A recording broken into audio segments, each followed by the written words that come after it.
Hey, welcome. Today, we are diving deep into a really big topic, strategic leadership. Look, if you're leading a team, you know better than anyone that the ground is always shifting beneath our feet. So we're going to explore how you can transform your own approach to leadership, to not just get by, but to actually win. Let's get into it. So let me just start by asking you this, straight up. Is your leadership style really built for the kind of uncertain world we're all navigating right now? It's a serious question, because let's be honest, the old playbooks just aren't cutting it anymore. Success today demands something way more flexible, way more dynamic. And that right there is the core of the modern leadership challenge. Here's the big mindset shift we all need to make. Great leadership isn't some fixed personality trait you're just born with. No, it's a dynamic skill, something you have to consciously build and refine to handle a world that's, well, completely unpredictable. I want you to really let this sink in. Every single decision you make, whether it's a small call with your team or a massive strategic bet for the whole company, it's all being filtered through and shaped by your personal leadership style. It's like this invisible force that guides every single outcome, especially when the way forward is foggy. Okay, so if your style is that important, then the starting point is pretty obvious, right? You've got to know what your style actually is. So this next part is all about getting to know that unique toolkit you're bringing to work with you every single day. So what are we even talking about when we say leadership style? Well, to put it simply, it's your personal, unique way of directing, motivating, and, managing your people to get things done.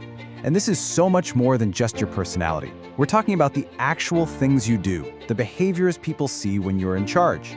Now, it's absolutely crucial to see your style as having two sides of the same coin. On one side, you've got your strengths, those things that come naturally to you and really drive your success. But on the other side, you've got potential blind spots. Those tendencies that can hold you back if you're not aware of them. The goal here isn't to be perfect, it's to be self-aware, to know what to double down on and what you need to keep in check. And this brings us to a really important moment of self-reflection. Be honest with yourself here. Do you really have a clear picture of your own strengths and weaknesses as a leader? Getting real with yourself on this is probably the biggest first step you can take toward becoming truly strategic. So, once you have that self-awareness, what do you do with it?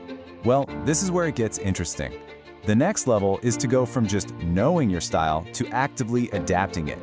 This is the art of adaptation, and it's where true strategic leadership is born. So, how do we actually do this? How do we make adaptation a real thing? Well, it's a pretty straightforward four-step process.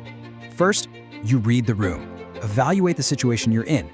Then, you look inward and identify where your natural style might fall short. Third, you figure out which of your strengths you can lean on. And finally, you tweak your approach to fit what's needed right then and there. This isn't a one-and-done thing, by the way. It's a constant cycle.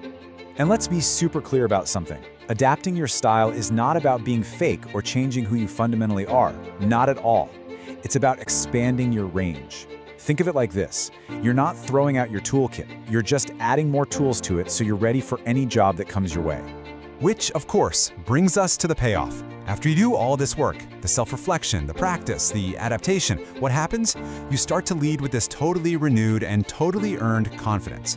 Let's look at what that actually creates. The first, and maybe the most powerful result, is this. You inspire people.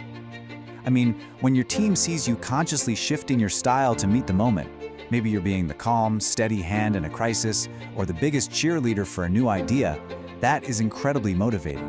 It shows them you're not just going through the motions, you're truly present. And that inspiration, it's built on a foundation of trust. You earn that trust by showing up in the way your team needs you to.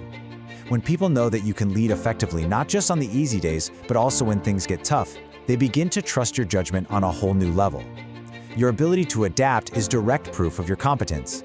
So, when you pull it all together, this whole journey creates these three incredibly powerful outcomes. You inspire your teams to do their best work, you build that rock-solid foundational trust, and because of those two things, you're able to drive your strategy forward with real, authentic confidence.